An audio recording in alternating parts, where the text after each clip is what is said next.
Trill cook up.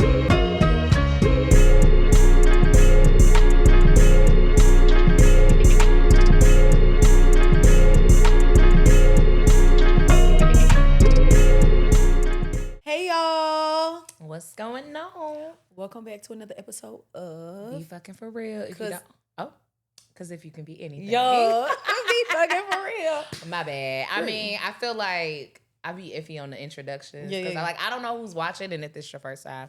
But if it is your first time, I'm Bria I'm Rachel. and y'all are BFFs, so I'm glad y'all here. Tune in, twin. No, what? Oh, I was just gonna, I was gonna ask like, what'd you have to be fucking for real about this week? You know, I've been pondering about this. Mm-hmm. I feel like I had to be fucking for real about just life. I mean, so much has transpired, and I'm trying to I'm trying to process it all. Yeah. But I just feel like just really compartmentalizing, not in a bad way, but like, what do I have time to process at this very moment, and what can I process at a later date? Yeah. So sometimes you got to pick it up and put it down. Yeah. And I can't pick up everything at one time. Right, because life don't stop. So it's like I can think about this for right now and deal with this now, but the rest of it may be tomorrow's problem. Yeah, that's fair because when we overwhelm ourselves with all the boxes, now we in anxiety. Absolutely. Now we feeling suffocated by all the things. For things we have no control over. Exactly. Yeah. So you got to pick it up and put it down. That's real. I love that for you. What about you? I feel like I'm continuing to be fucking for real about actions and words aligning, right? People can say one thing and do another and do something and say something else, right? But for me, alignment is key. And I think sometimes even when your words say one thing, I think people can get caught up in the actions and have like this false sense of something. So it's like, nah, let's keep the main thing right. And like remember that the actions and the words have to align. Absolutely. Every single time. Period. So that's what I had to be fucking for real about. So what we drinking? Okay, so yeah, I'm excited about this one. Period. Okay, because you've been real like, she's all right. Yeah, I mean, she's really cute. So y'all know I really love a red. But I said, let me add a little white for the girlies. This is Sauvignon Blanc. Sabi B is Yeah, crazy. if you really, that's what the people be saying. Not Cardi B, but Sabi B. Yeah, period. Yeah. But so she is from Marlborough, New Zealand. So just a really cute, really more like a summertime thing, but I'm drinking it in the winter, so mind your business. This is a good one. What about you? Bria's upgrading. We said in 2026 we're doing better, so For today. Oh. We are upgrading in general, but today we have a little Prosecco. Yeah. Where's from? Prosecco is from Italy. Yeah. So quick fact, then we're going to get to why we're really here. Okay. Champagne, if it is real champagne, is made in Champagne, France. Okay. If it's not made in Champagne, France, it's not champagne. It's sparkling wine, which is like I'm not going to drop no names. Anyways, Prosecco is made in Italy and Cava is made in Spain. So there's your little knick-knack, paddywhack, give it all go bone tip for today. We educate our BFFs over here. Good job. I didn't know that. If it's either champagne or champagne. Period. And it's still getting drank. Period. Hello. Cheers.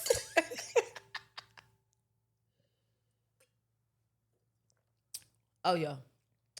She real good. This also came from, so side note before we get into it, this also came from, we did like bottles, little Prosecco bottles, and we wrote our goals for the year. And so this was one of my goal bottles, Prosecco, because I passed my comps. I don't know if I talked about that. That's what I was going to ask. What was that? Yeah, so I passed my comprehensive exams. Like I've said before, I'm a doctoral student. So had to write a lot of papers, had to do a presentation. And I passed, so now I am a doctoral candidate. Period. Yeah. Shout out to all the doctorate folks out there. If you think about it, if you're currently pursuing, if you're in dissertation season, if you almost at the end, cheers to you. It's hard out here. Yeah. All right, let's get into why we all came. To go. What? Oh, sorry. What song was this?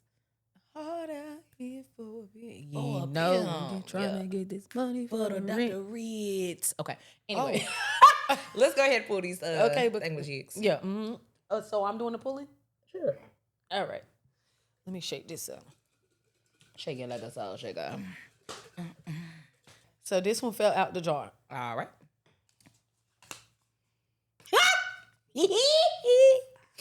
Period. It's gonna piss me off. Drum roll, please. This is what I want y'all to do. No. Hello. Dating apps versus dating in real life. Let's get tuned in, twin.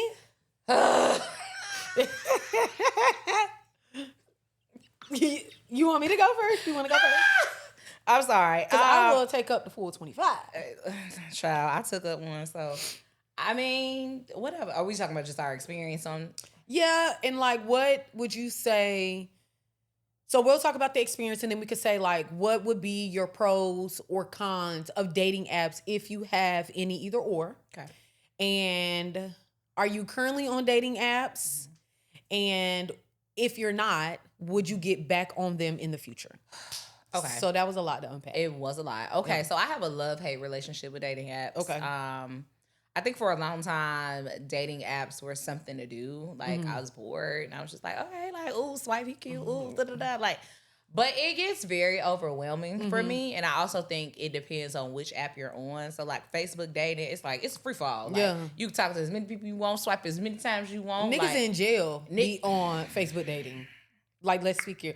There and be okay, honey. If you want you a jailbird, hop up on them. Yeah, it's real ghetto over there.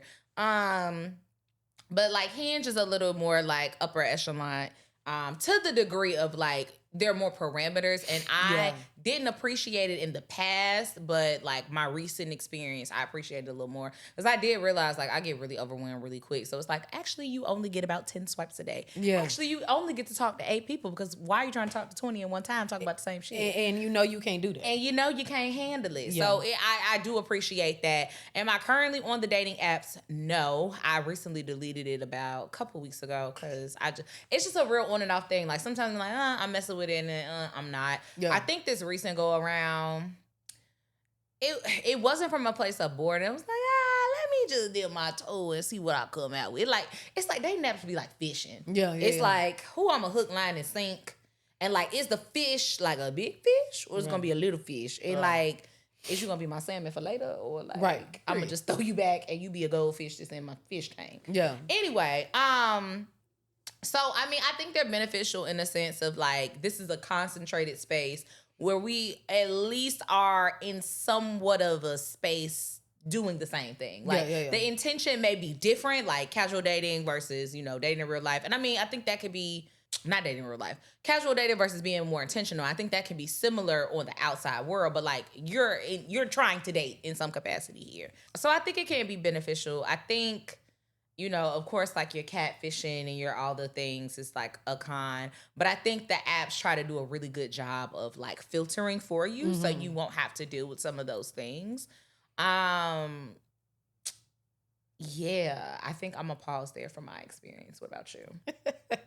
Ooh, so when I first moved to Atlanta, I was on the dating apps, and I met like a couple cool guys. Like one guy I've talked about before, he's long gone, but he was cool for the season being. And then I got off, and then recently, like towards the end of last year, I kind of got back on. And I wanted to be like intentional because I felt like I was meeting men out, but I knew like my schedule was just so busy. Like me going out, trying to put myself out there was becoming a little bit more difficult. Yeah. So it's like, well, let me try Hinge because I feel like, to what Bria said, I feel like it's more, it's a lot of parameters. And like you said, when I first got on there, I'm like, oh, period. It's like 25 niggas. Yes. No, yeah. But Hinge will be like, actually, you're going to take a step away for today. Right. You use up your likes. And also they limit the amount of conversations. Yeah. Which I do appreciate because like Bria said, it does get overwhelming. So this go round, I've met a couple cool guys. Like, none have really been to where I'm like, okay, we're going somewhere. I feel like they got off the app or we exchanged numbers and then kind of died down. One I still communicate with a little frequently, but I already know it's a no. But it's not even on like we're dating. It's just more of a casual, like he just a cool dude. Yeah. So it's like, oh, you going out, you take a shot, stuff like that. I do appreciate dating apps, but I also, my personal experience is I'd rather casually meet in person or meet through someone. Yeah. Because you do automatically already have that, you already see me in my element, whether it's I'm partying, I'm hanging with my friends, I'm, chilling, I'm at church, whatever the case may be in whatever scene we meet in, you've already seen me there. Yeah. Versus on apps, you got to get past that stage of we texting, now we got to FaceTime. Do you actually look like your pictures on the app? Yes. Are you able to hold a conversation? And then when I see you in person, like your height on the app doesn't match who you are in person. Because one man said he was 5'3" on the app, and honey, that is me. I got a story. I am 5'3", so I was confused, but I got a story. Never met that man in person. I still think he's 5'3" because he definitely gave little man energy. But anyways, back to you. So, quick story on that. So, Facebook dating, the ghetto. Was talking to this guy. This is like years ago. And, you know, he was sweet. He was nice. We FaceTimed, right? Mm-hmm. And I saw him from like here up. I'm like, okay. Like, his features look big. So, my assumption was that he was a taller man. Yeah. So I was at a company dinner. I left the company dinner. I think I was like having a bad day. He wanted to meet me, and this is the first time meet me in the city. So I had on some heels on. I was cute. I had on a little top knot bun. Yeah. Like I was cute. So he pulls up beside of me, and let's just say he had like a Chevy Impala, right? So the height is not tall. He gets out the car. He barely clears the top of the car. I said, oh. So I immediately take my little cheetah heels off. Got to. Put on my slides. Yeah. He hands me flowers. We meet. We walk in. And he sits down and he says, was I what you expected? I said, no. I thought you'd be taller. Because the fact that you have to ask that question, you already knew what it was. You see what I'm saying? Yeah. And here's the thing. I know this went into a whole left. I have dated or talked to shorter guys. Mm-hmm. And like, they were cool guys. Like, shout out to the short kings. But it wasn't like you feel insecure in your height. Right. And so that made me feel like, nah, like if you had your height, yeah, come on, B, what else you had? You right. feel me? So anyway, you got that height thing be real, y'all. Agreed. I think for me, because I genuinely am attracted to taller men, I am short. Mm-hmm. I'm 5'3.5". Do not ever forget the half.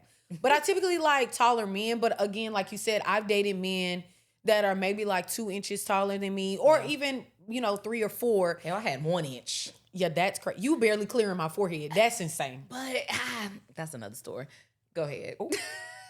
I mean, I think that if I really like you, the height doesn't necessarily, It's not as of importance as I would say, like me saying it right now. Correct. Because I have dated men that, like I said, are 2 inches, maybe 1.5 inches taller than me. Mm-hmm.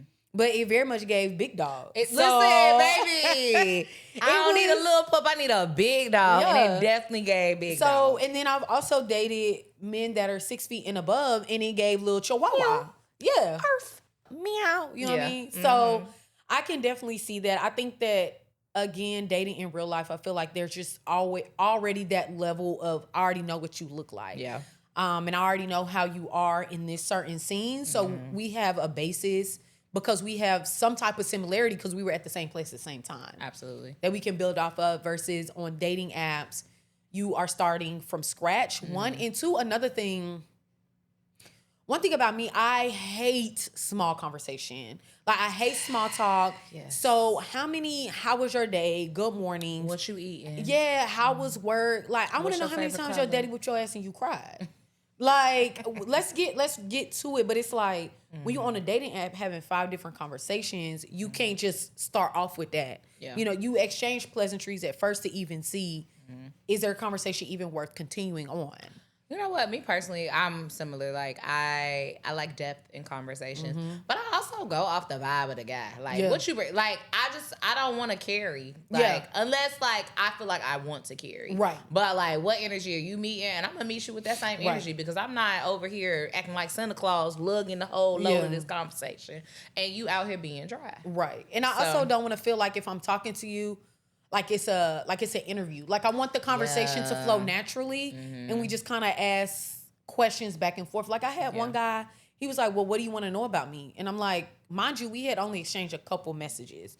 And I'm like, whatever you feel comfortable telling me. I mean, I can ask you questions and it's going to sound like an interview, but that doesn't give me being genuine. Like, if it flows, and the more I realize, the more I'm like, he's not really asking no in-depth questions. Like, the conversations we have are very surface level. You want to know why? Because people are surface. I mean, They don't have the capacity to go deep within themselves. Yeah. So they can't pull from any emotional depth. yeah. I And mean, that's and not the guy I need. and that's definitely true. And I think because I'm in a different space, I was literally just having this conversation with Dre. Shout out to the cameraman, y'all. About just me wanting to be more in touch with my emotions. Yeah. And because I want to be that way, I have to learn how to express that. So if I'm Yeah. having conversations, if something hurts my feelings, makes me mad, sad, I'm going to express that. Right. But also it goes to me getting to know other people. Like, let me figure out how you interpret and interact with your emotions, because that's going to tell me all I need to know about you as a person, I feel like. So let me ask you this. In the space of either dating in real life and or internet dating, what do you think are some good in-depth questions that we can give our BFFs to like either ask, kind of throw out there? What's some good ones? So I'll use some that I typically lean towards. What are some things that you're currently working on in your personal life to prepare yourself for your next partner? Okay. What are some things that maybe in the past you weren't the best at that you have noticed that, areas you've grown in? I'll ask about like family dynamic. What does your family dynamic look like? Of course, I'm gonna ask off the bat, like if you have kids, if you have a child or children, Right. what's the dynamic? Do you want them? Well, that too, yeah, because that's important. Because I don't have any. Do you want to be married?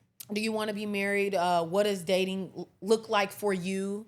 Yeah, very much like nothing about your career, nothing about money, more so about who you are, like the core person that you are. Yeah. Those are a few of the questions that I've asked before. What about you? I think a really good one is who or what leads your life. Because if I'm thinking about being in a relationship with you, and potentially going down the space of marriage, I need to know what leads you and who leads you more specifically. What is your relationship with God? Yeah. Do you have a relationship with God? Do you believe in God? Are you spiritual? Yeah. Like what's that like? What else? What's your love language? Like what makes you happy? Yeah. What brings you joy? What are your hobbies and interests? What's your childlike self like? If like we wasn't doing this adult stuff, like what's the essence of your childhood? Yeah. How was your childhood? Yeah. Because that's gonna tell me a lot of stuff. Like, Agreed. did you like your mama and your daddy? Did you not grow up with them? Like, did you feel like the outcast? Yeah. Like, I think a lot of those things will help really conceptualize like who you are as a person now, because either you've healed or, well, I don't want to say healed, but you are continuously healing from that space, or you haven't even addressed it and you're unaware that these things even contribute. What are your relationships like? What are your friendships like? Yeah. Do you have friends? Yeah. Right? Like, what are your family dynamics? What are your family relationships like? And just like, how do you like to have fun? How do you take care of yourself? Like, do you believe in self-care? Like, what does that look like? Because a lot of men don't. Right. And so like, how do you express your emotions? Yeah. How you act when you mad? Right? Like I think there's a lot, and I think It does come with the more conversation you have with the person, the more you ask. Right. Because I was going to also add, like, one of my main things is to ask, like, what is your 3 to 5 year plan? What are your 5 to 10 year, like, where do you see yourself going? Right. And how are you actively trying to get there? Yeah. Yeah. So I mean, I feel like you don't know a person, so it's like so much to learn and know. And I mean, you don't want to do like a crash course and like, again, be interview style of trying to find these things out. But I think natural flow and communication and just like, some people don't have much of a personality. So that can be a thing too. But yeah, I think those are really good questions. Yeah. So I hope y'all was taking notes because we just dropped a lot of gems. For sure. And I also will say that I sometimes give people grace, especially when I've met them on a dating app or even social media, because some people are not good with communicating via text. Yes. But if you talk on the phone or you get them in person, it's like a whole different vibe. That's so. So I will say I do give people grace in that aspect. I feel like for me, I've learned to balance both because I do work a lot, and so I don't always have the time to be on the phone or FaceTime. But I want you to feel like I'm still very much interested in the conversation via text as well. But that's just me. But I also give grace because sometimes people are very boring via text. And I'm like, I don't even want to talk to you. I've heard a lot that I'm like a dry texter. And I mean, like, and we're not talking about that, like, why I need to be super drawn out in text. Like, Yeah. it's very like short, brief. Because again, I be doing a lot, but like, talk to me on the phone, get me in person, like we yappers. Yeah, So yeah. I'm trying to be better and being a better texter. Because one guy asked me, he was like, "Are you shy?" Like, I'm like, no. Shy is crazy. But that Definitely man not. also don't know you. So, Right, you don't know yeah. me, and I'm not giving you dissertations or books. Yeah. So, no. But yeah, I do keep in mind. I need the grace. Yeah. It's me. I'm the problem. Cause whew. Yeah, I definitely understand. So if you were to make I don't want to say make a decision, but your preference would be to date in person or meet somebody on the app or meet someone, through someone. Like, what if you had it perfect in a perfect world? I just want to stumble across you in some like crazy way. Not Yeah. crazy as in bad, but like, I don't know, just something random. Like you could look back and be like, that was crazy. yeah, like the butterfly effect. Like we just happen to be doing the same thing at the same time. Yeah, it's kind of like, bro, I was at the store and I was trying to figure something out. Like I was trying to reach to the top shelf, and then here you come walk past and you was able to get it. And then we just get to chopping it up, and now we married. Boom. Yeah. Like, period. That's the story. That's it. That's the story. Or like, I actually like, I was gonna go left, but then I went right. And then boom, you was there. But I almost went left, and I might have missed you, and you might have missed me. Yeah. Like something like that. I feel like, what about you? I would say the same. I want it to happen naturally. I mean, I do think it's cute if my friends introduce me to a guy and they be like, "Oh my God, girl, like this guy, like because I know him, I know this guy would be perfect for you." Right. And then it actually works out. Anyway, right. And then it's like, I actually hate his guts. Right. But I do want it to be genuine, whether it's on the apps. I think on the apps it's just more steps you have to take. Yeah. But I just want it to be a genuine interaction, whether it's somebody I knew from the past, shoot or shoot. Shoot is gonna shoot. But yeah, I just want it to be genuine, and like I can look back and be like, wow, that's like, it's a crazy story of how we met. Yeah. Because I feel like that's how my life is. Like it's just every every time I tell a story, people be like, "Oh my God, really?" And I'm like, yeah, that's just the life I live. That if just it was happened. something simple, like I went to church and I met him at church, I feel like that there's no problem with that. Right. But I'm just saying, like, it don't my life don't fit the bill. Yeah. I feel like it would have to be like something crazy that would happen. And then it just worked out, and I'm like, period, guy. You already knew what I was talking about. Like I randomly was on a side quest mission. Yeah. And then I was like, I just ran into you, and then it was like up and it's up. Absolutely. Yeah, that sounds about right. Yeah. So anything we want our BFFs to be fucking for real about in the aspect of either dating in person or dating on the apps?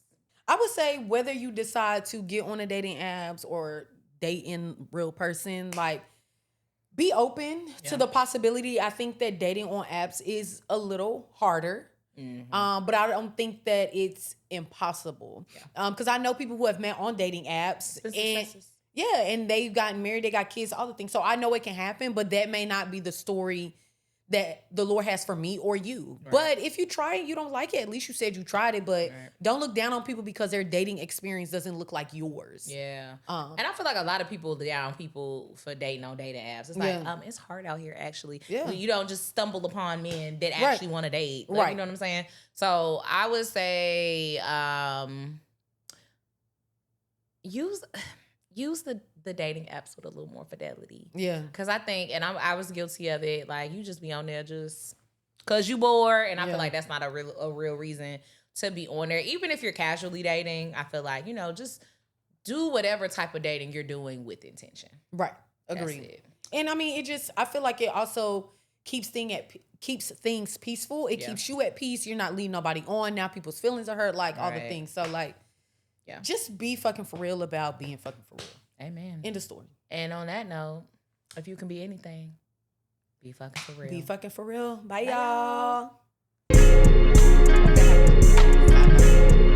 feel like I looked, it was 12 minutes. Right, and it was green. Right.